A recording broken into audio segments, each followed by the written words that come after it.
Olá, eu sou Maurício Squarize e venho aqui falar um pouco de animação a convite do Clube Arte Conexões. É claro que é impossível falar tudo de animação, né? Mas eu seleciono algumas informações que eu acho importante e vou compartilhar com vocês aqui. Começar falando um pouco de história da animação. A gente costuma dizer que a animação tem 40 mil anos, mais de 40 mil anos de existência, né? Porque assim, quando o homem começou a se manifestar, a se expressar artisticamente, ele já buscava o movimento, né? Então já buscava animar seus desenhos, né?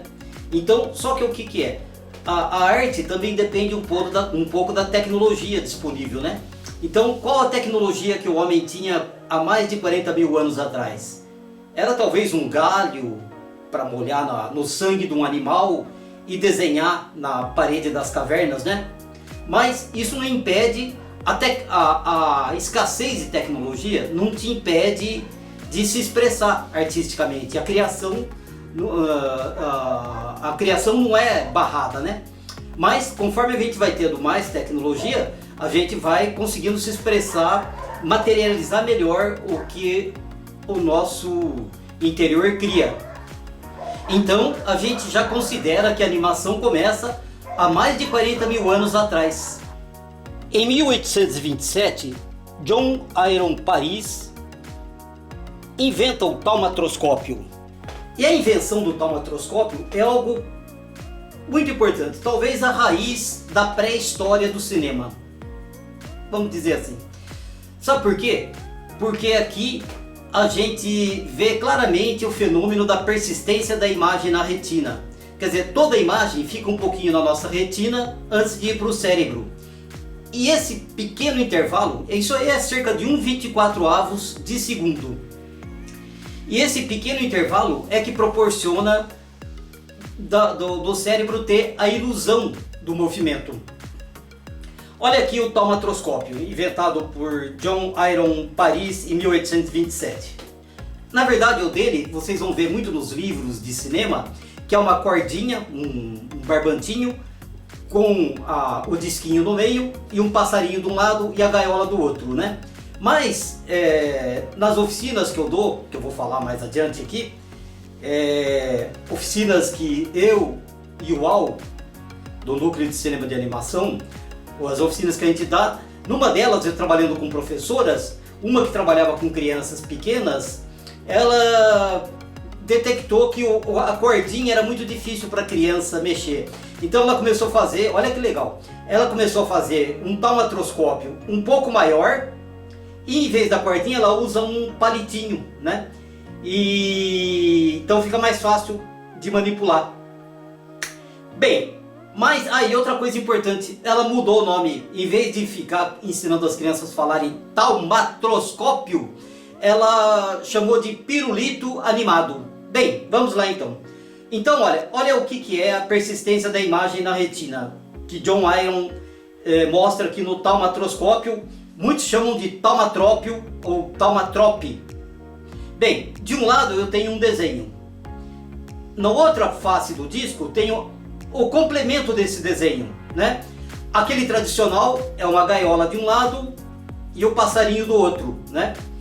E esse e os que a gente faz nas oficinas, a gente pede para as crianças, para os nossos alunos criarem, né?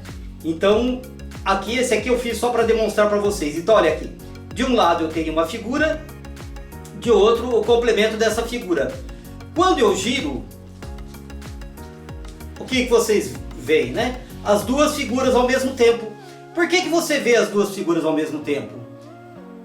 Porque quando eu estou mostrando essa face do disco, quando eu giro, a sua retina retém um pouquinho a imagem que estava. Persiste um pouquinho a imagem antes de você conseguir detectar outra. Esse então é o fenômeno da persistência retiniana. Então isso é fundamental para a existência da ilusão do movimento, portanto fundamental para a existência do cinema.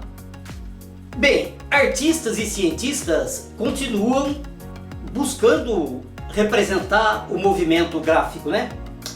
Então Em 1832, 1833, Platô inventa o fenaquistoscópio, que é um disco com ranhuras, vamos dizer 18 divisões, uma fresta entre uma divisão e outra, e eu já desenho a figura ali agora em movimento.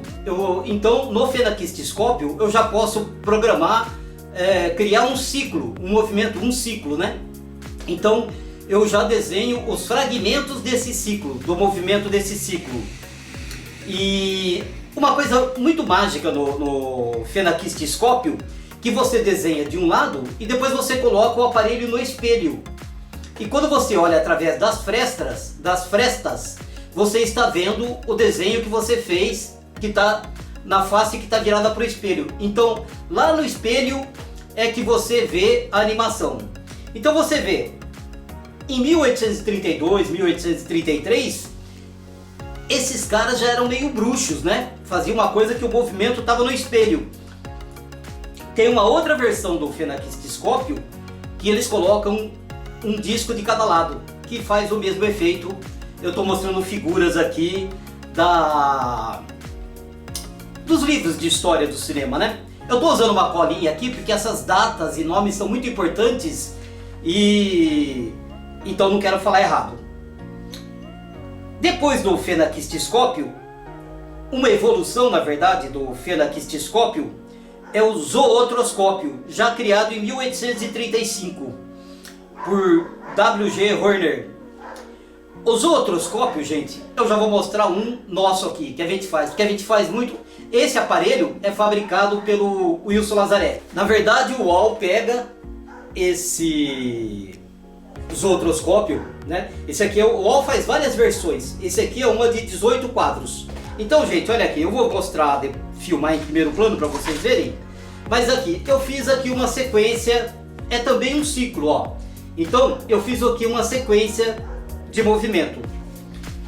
Coloco essa sequência aqui dentro do zootroscópio, que é esse tambor.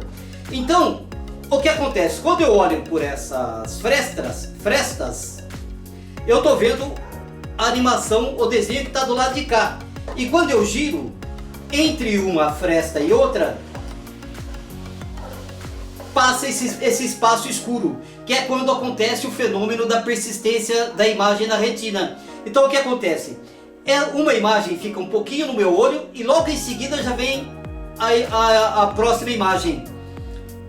E isso acontecendo várias vezes, aqui no caso 18 vezes, depende agora da velocidade que eu dou aqui na minha manivelinha, que o UOL fez uma manivelinha aqui, acontece esse fenômeno e eu tenho a ilusão do movimento.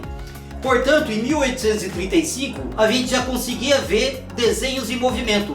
Então, esse zootroscópio ou zootrópio, ele foi comercializado como um brinquedo óptico. Então as pessoas compravam o aparelhinho, né? E compravam tiras, né? E assistiam. Era uma novidade, né? Tremenda. Imagina isso, em 1835. Bem, em 1877 já é criado o praxinoscópio. Infelizmente nós não construímos um praxinoscópio ainda. Então eu estou mostrando para vocês uma imagem de livro de história.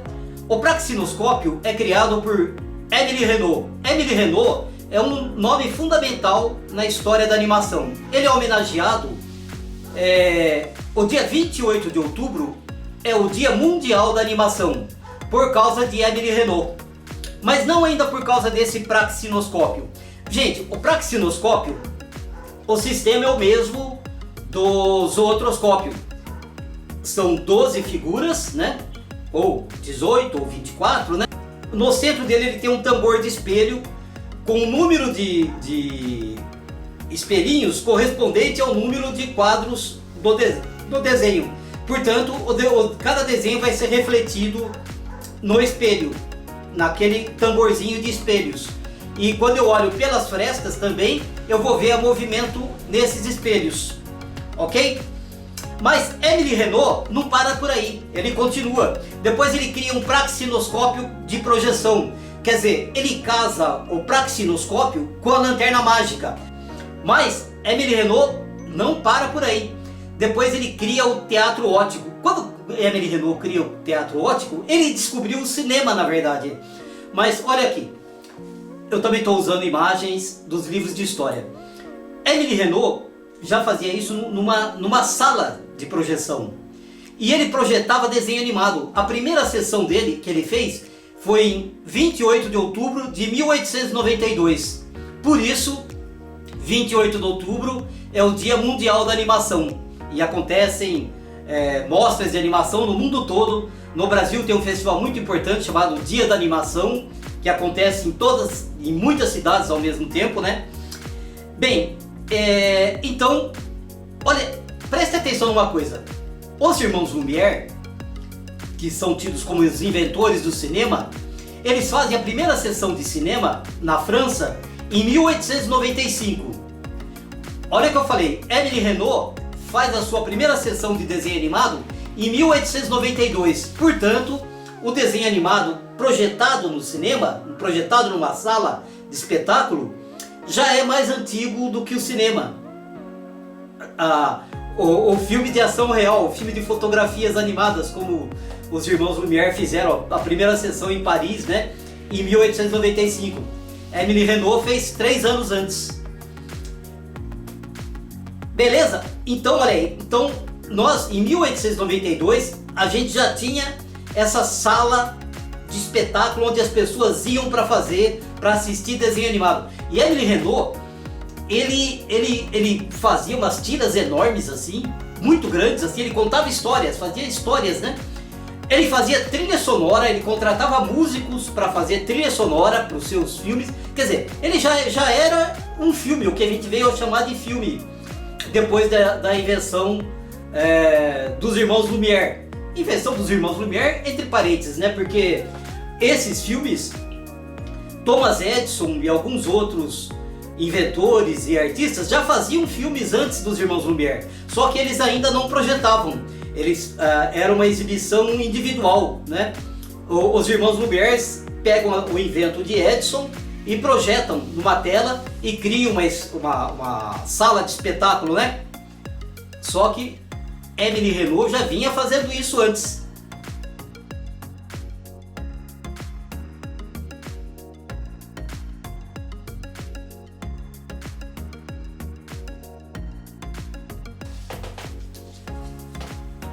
Gente, com a invenção do cinema, do filme, então os animadores, os artistas, os desenhistas passam a... É mais simples você usar o filme que já existia, que você comprava, né, talvez, as películas, né, e fotografar quadro a quadro, né. Então, o invento de Émile Renault acaba ficando obsoleto porque o cinema supera. Émile Renault joga todos os seus equipamentos no Rio Sena, né? Então a animação passa a ser... Então a gente passa a fazer cinema de animação, quer dizer, usar o cinema. Gente, no cinema, lembrem do que a gente já via no praxinoscópio, no zootroscópio, no fenaquistoscópio? Pois é, num projetor de cinema, entre uma imagem e outra, o obturador fecha. Então a sala de cinema fica totalmente escura. Então eu estou vendo uma imagem. Aí enquanto a máquina vai para a imagem seguinte, para projetar na tela, a sala fica totalmente escura. Nesse espaço escuro, o que acontece? O fenômeno da persistência da imagem na retina. Quer dizer, eu fico vendo a última imagem um pouquinho, aí já vem a imagem seguinte. Isso acontece em 24 vezes por segundo. Quer dizer, uma sala de cinema, na verdade, ela fica piscando quando ela está exibindo uma película de filme.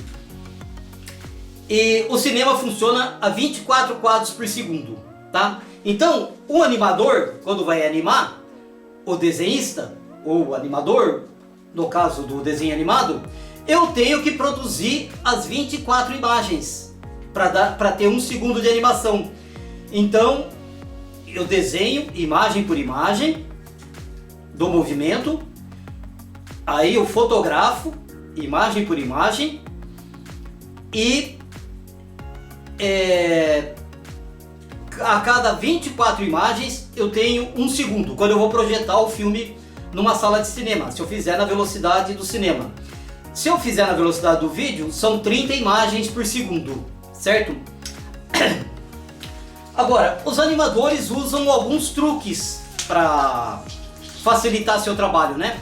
Um deles é repetir 2 vezes cada desenho quando eu vou fazer um filme na velocidade de cinema. Em vez de eu desenhar 24 posições de um desenho para ter 1 segundo de animação, eu desenho 12 e depois eu fotografo 2 vezes cada imagem. Um instrumento muito importante para o animador, para facilitar seu trabalho, é a mesa de luz, né? Então, olha, eu faço um desenho aqui. Eu faço um desenho. Aí eu coloco uma folha sobre o desenho que eu fiz, para fazer o seguinte. Eu acendo a luz, né? Então eu estou vendo o desenho de baixo e eu posso modificar o que é preciso para eu fazer o movimento. E assim vai, eu vou colocando na mesa de luz e fazendo minha animação. Tenho sempre a referência do desenho anterior para fazer o próximo. Então a mesa de luz é um instrumento fundamental para quem desenha em papel, e era assim que se fazia até o meio dos anos 90, certo? E continuam muitos artistas fazendo desenho animado ainda no papel. Eu mesmo sou um deles. O Uau é outro, Chico Liberato é outro, e vários artistas desenham no papel, né? E então utilizo a mesa de luz. Bem, eu estou falando aqui de mesa de luz, papel, película. Alguém pode perguntar, pô, mas e o digital? Pois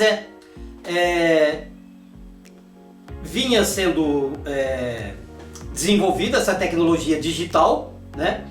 Agora, hoje as salas já são todas em digital. Em vez de película cinematográfica, é um HD que vai com um formato DCP. Os filmes vão em DCP para salas de cinema. Então é um HD que ele coloca lá na cabine de projeção, no projetor, e ele projeta o filme na sala de cinema. O espetáculo é o mesmo, como lá atrás, desde Amélie Renault em 1892. O espectador senta na sala e assiste o filme na tela. Só vai mudando essa tecnologia que tem por trás para o filme chegar na tela. Muitos cinemas não usam nem esse HD que eu estou falando. A distribuidora manda por internet e programa na hora certa, o filme entra na sala, né? Então a tecnologia atual são as salas em DCP, e muito raramente alguém usa película quando quer algum efeito especial que só a película faz, né? Mas nem é econômico hoje filmar em película, né? Então a filmagem é digital. O desenho animado também, muitos desenhistas, a maioria deles, usam vários softwares e desenham nas mesas digitalizadoras, em discos digitais, né?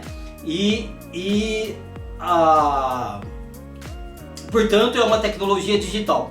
Mesmo quem desenha no papel, como é o meu caso, eu desenho no papel, depois eu digitalizo as imagens e finalizo no computador.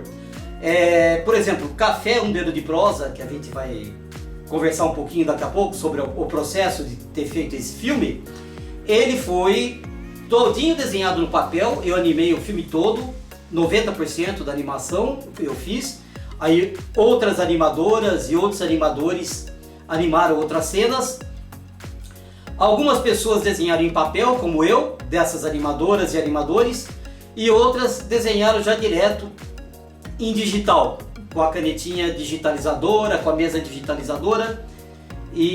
Mas de qualquer forma, o formato final é digital. Mesmo quem desenha em papel, depois digitaliza as imagens através do scanner e finaliza no computador. Bem, gente, eu acho importante a gente falar um pouquinho da história da animação brasileira, né? A animação no Brasil começa em 1917. O Kaiser, de Álvaro Moriz. O nome artístico dele era Sete, um cartunista. Ele faz o primeiro desenho animado brasileiro e exibe no cinema. Esse filme não existe mais. Só existe um único fotograma que foi tirado de um anúncio em jornal que anunciava o filme, que é esse que eu mostro para vocês aqui. Mas essa é a certidão de nascimento do cinema de animação brasileiro. Sinfonia Amazônica é o primeiro longa-metragem brasileiro, de Anélio Latini Filho. Ele fez esse filme nos anos 50. Anélio Latini, no Rio de Janeiro. A animação é primorosa. Latini, claro, ele era a fonte que ele tinha de conhecer animação, era Disney.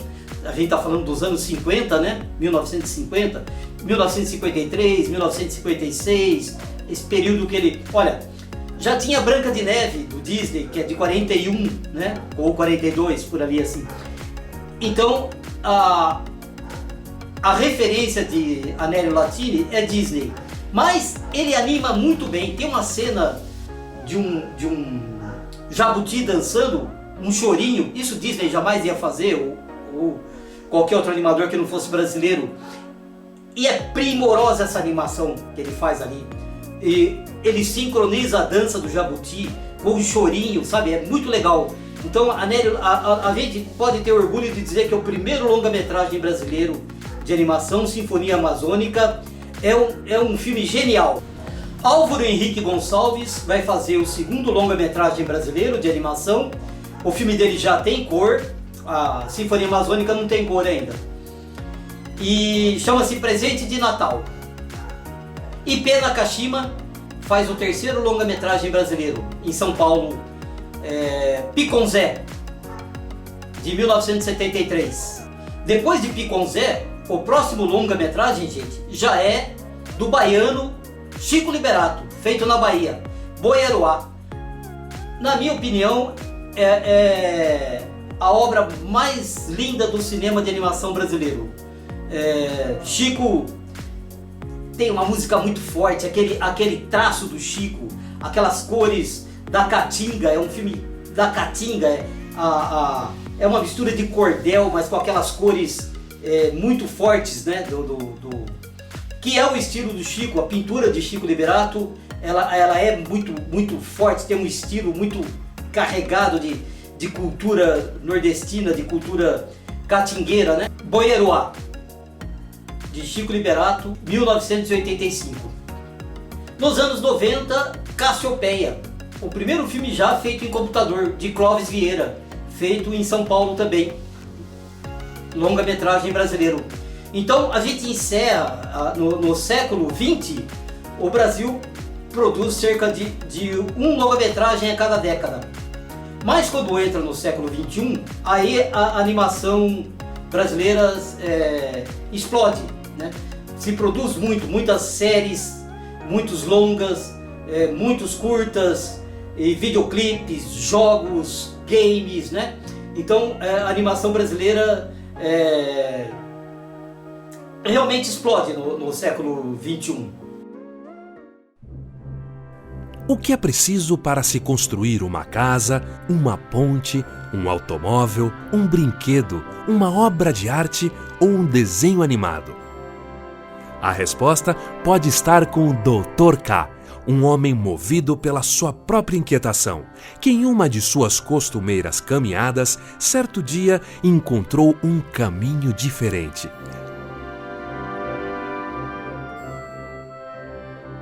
Nesta caminhada, os irmãos Vento, Ciod e Dziar, resolveram semear as coincidências para guiar nosso velho doutor.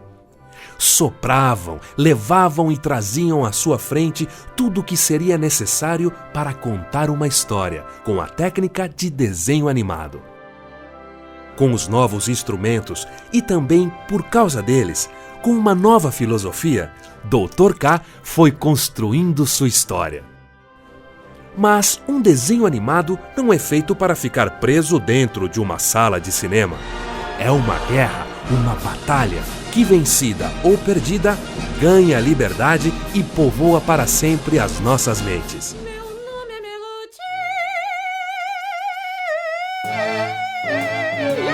É bom aprender que para se contar uma história é necessário ter-se antes a sua própria.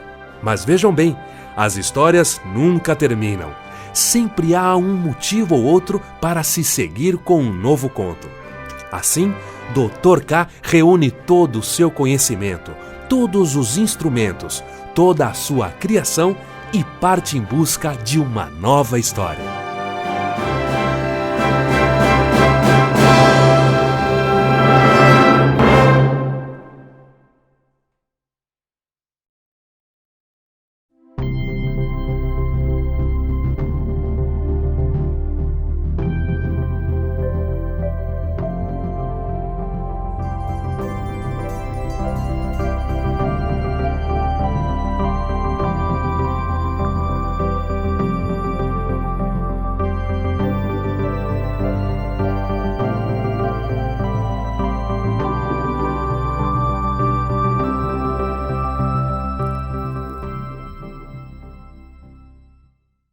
Eu vou falar da produção aqui valiense, né?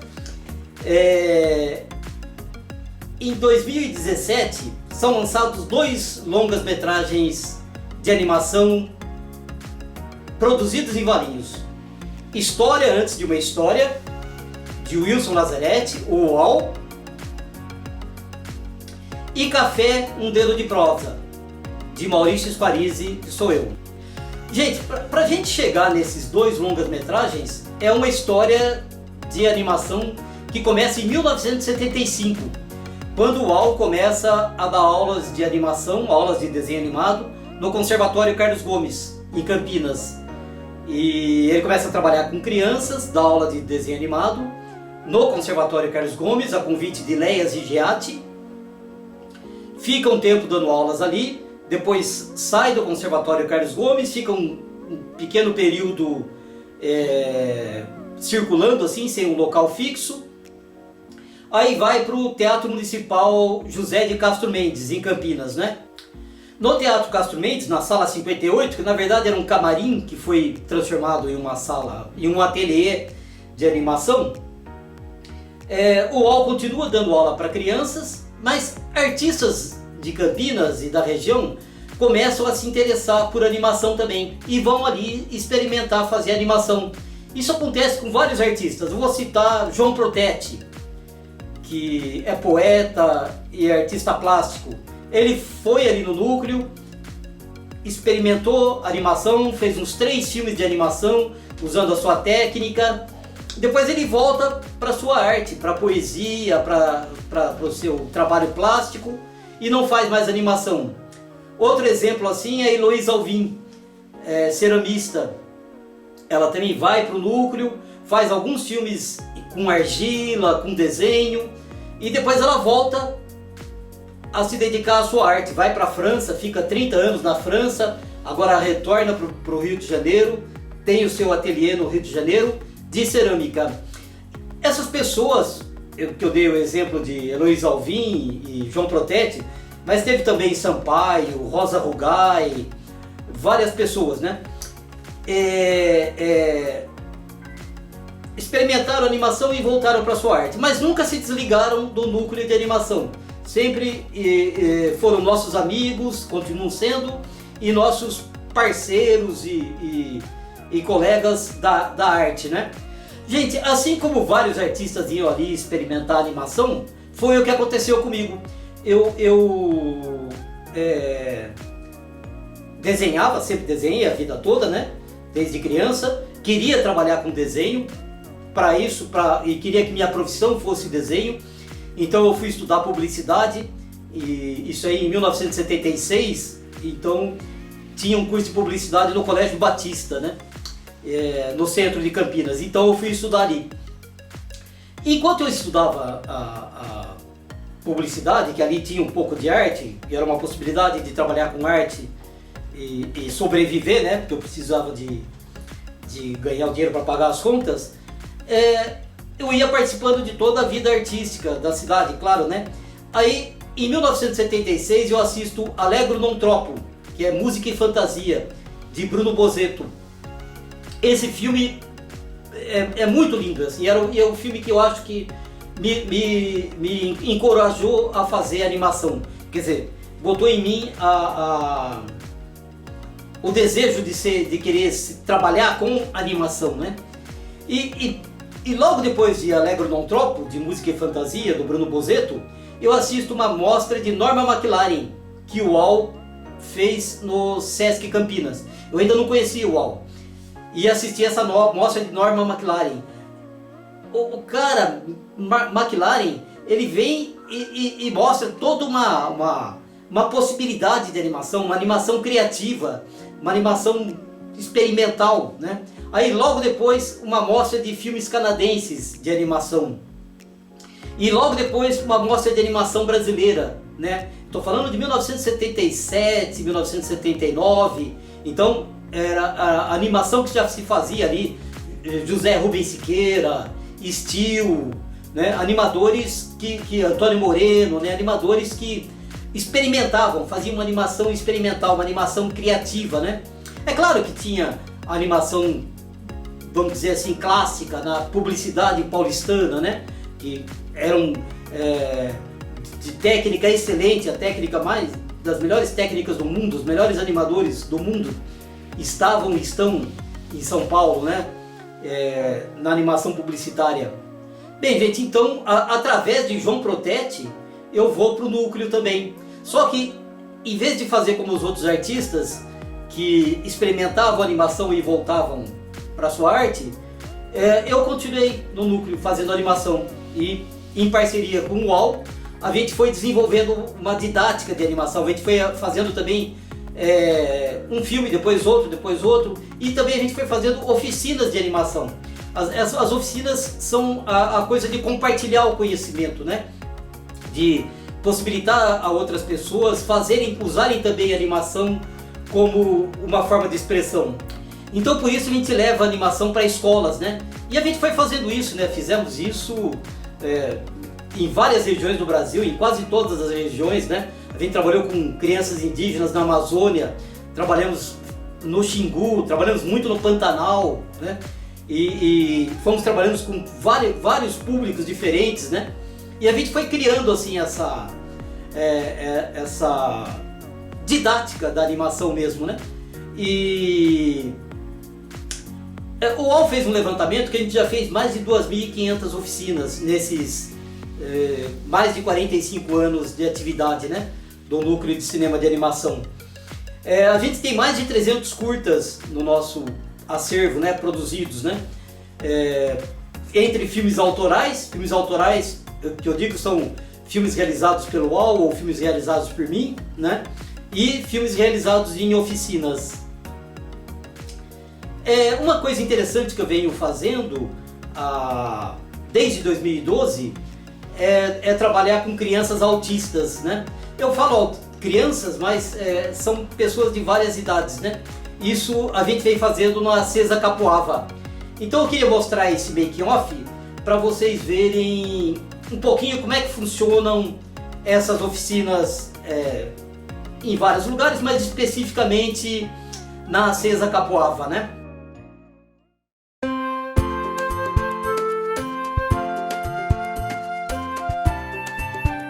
O projeto Espaço Cultural Acesa Flávia de Carvalho é um projeto aprovado pela Secretaria da Cultura do Estado de São Paulo e patrocinado pela Rigesa através de verba do ICMS.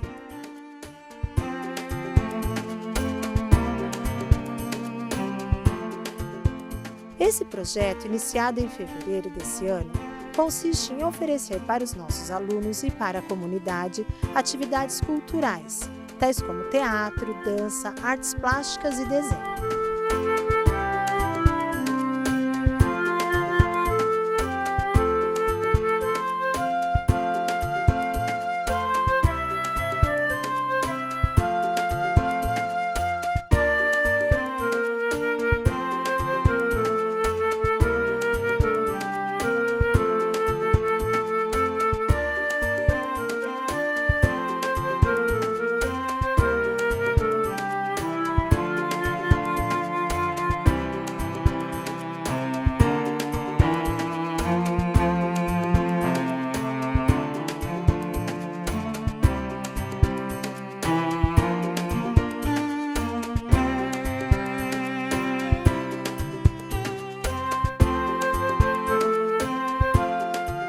oficinas de desenho têm como proposta trabalhar a criatividade dos alunos através da criação de um desenho animado.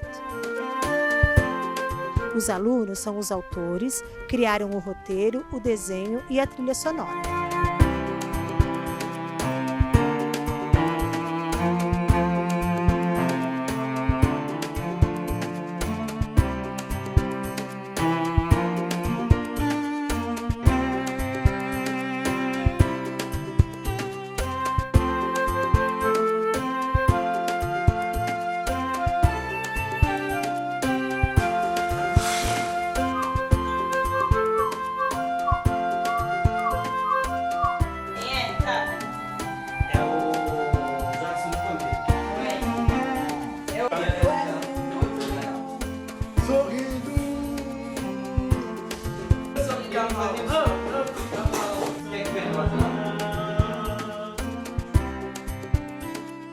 Partindo do próprio traço dos participantes, o filme tem uma característica autoral única, que é o que diferencia uma obra de arte de uma obra comercial.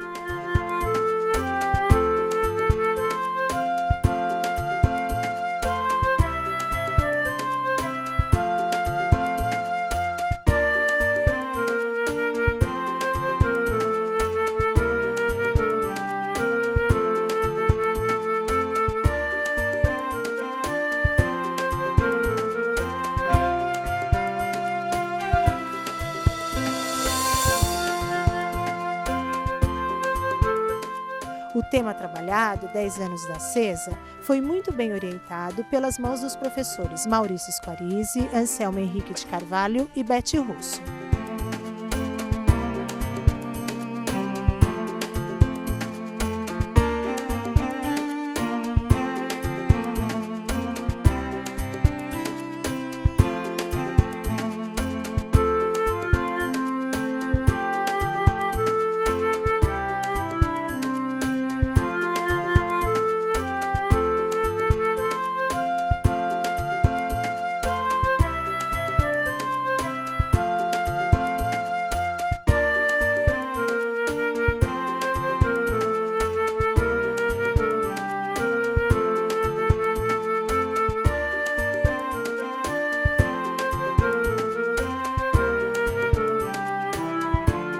Antes de presentear todos vocês com o fruto desse trabalho, queremos dividir umas palavras. A pedra. O distraído nela tropeçou. O bruto a usou como projétil. O empreendedor, usando-a, construiu. O camponês, cansado da lida, dela fez assento. Para meninos foi brinquedo. Drummond a poetizou. Já Davi matou Golias e Michelangelo extraiu-lhe a mais bela escultura. Em todos esses casos, a diferença não esteve na pedra, mas no homem.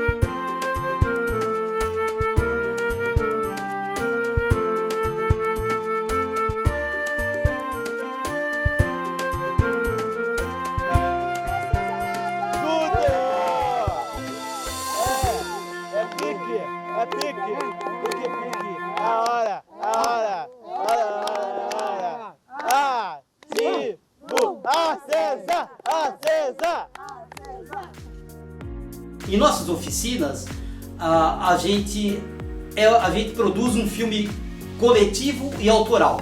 Quer dizer, as pessoas, tudo que você vê no filme foi criado por aquele grupo. O grafismo, a animação, os cenários, o roteiro, a trilha sonora, as pessoas fazem a trilha sonora. Eu vou mostrar um exemplo, que é um filme feito na CESA.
História do Café, da Ana Luísa Martins. Esse livro, gente, eu me apaixonei por esse livro.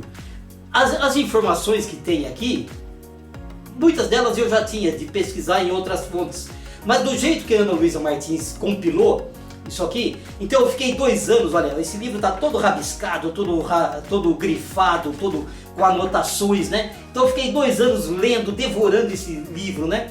E fui fazendo um roteiro. Depois de 2 anos eu tinha um roteiro pronto. E quando um animador fala que tem um roteiro, ele tem também um storyboard. Bem, eu tinha esse roteiro, storyboard do filme do Café e procurei a Ana Luísa Martins em São Paulo, né? A autora desse livro. Mostrei o storyboard para ela, mostrei o roteiro. Ela ficou muito feliz de ver que eu tinha interesse de fazer um desenho animado sobre café, um longa-metragem, né? Eu já tinha um pouco a estrutura do filme pensada, porque eu queria um filme de baixo custo. Então seria uma prosa, seria essa conversa, esse diálogo entre uma mulher e um homem, né? 2 atores. E eu pensava já pensava em Vera Holtz e em Vandy Duratiotto por causa do sotaque. E aqui eu queria esse contraponto assim, entre o sotaque do paulistano, que aí entra Vandy Duratiotto, ator e músico do Premê, né? E lá da Vila Madalena, aquele sotaque meio da boemia paulistana, né? E Vera Holtz, lá de Tatuí, aquele sotaque quase piracicabano, né? Um sotaque bem marcado assim. Então eu queria esse contraponto, esse diálogo entre o paulistano e a caipira, né? Então era isso, né? Bem, a Ana Luísa Martins gostou muito de tudo isso, então eu convidei ela para ser consultora histórica desse filme, né? E ela aceitou, o que foi muito legal, porque isso me deixou muito tranquilo, porque tudo que eu escrevi, todo o meu roteiro, toda a cena que eu escrevia, todo o diálogo, Ana Luísa Martins revisava. Então, gente, você pode assistir Café, um Dedo de Prosa e pode confiar plenamente nas informações que tem ali. Então participar desse trabalho com profissionais de primeira linha, junto da Vera, e não vou citar todos os outros nomes, não vou esquecer, é uma alegria, porque é um trabalho honesto, feito com pesquisa profunda, tudo certinho, e a gente aprende e se estimula a pesquisar mais, e eu já comecei. Eu tive um pouco essa sensação, né? De você acertar a terra, depois planta, espera a colheita, né? E agora a gente começou a colher o fruto desse trabalho, que realmente, quando eu assisti, quando eu li o roteiro, que a gente conseguiu gravar hoje, eu aprendi tanto em tão pouco tempo que eu queria só parabenizar toda a equipe que participou desse trabalho, Café, um Dedo de Prosa, e realmente eu espero que todos vocês gostem, que pra gente aqui, pra todo mundo que está aqui, foi um grande prazer fazer esse trabalho. Tão prazeroso quanto um gole de café.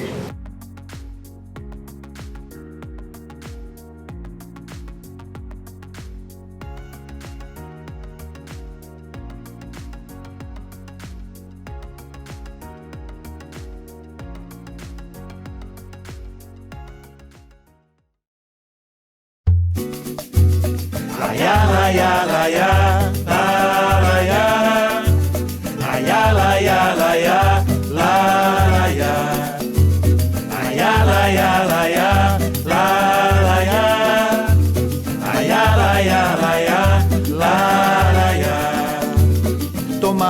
café é quase um abraço, é como um afago, um cafuné.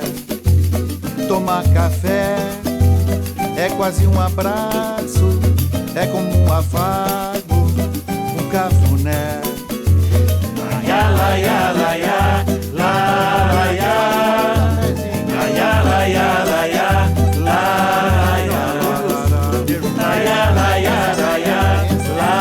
laia, laia, laia, laia, laia. Viva o cafezinho! Viva!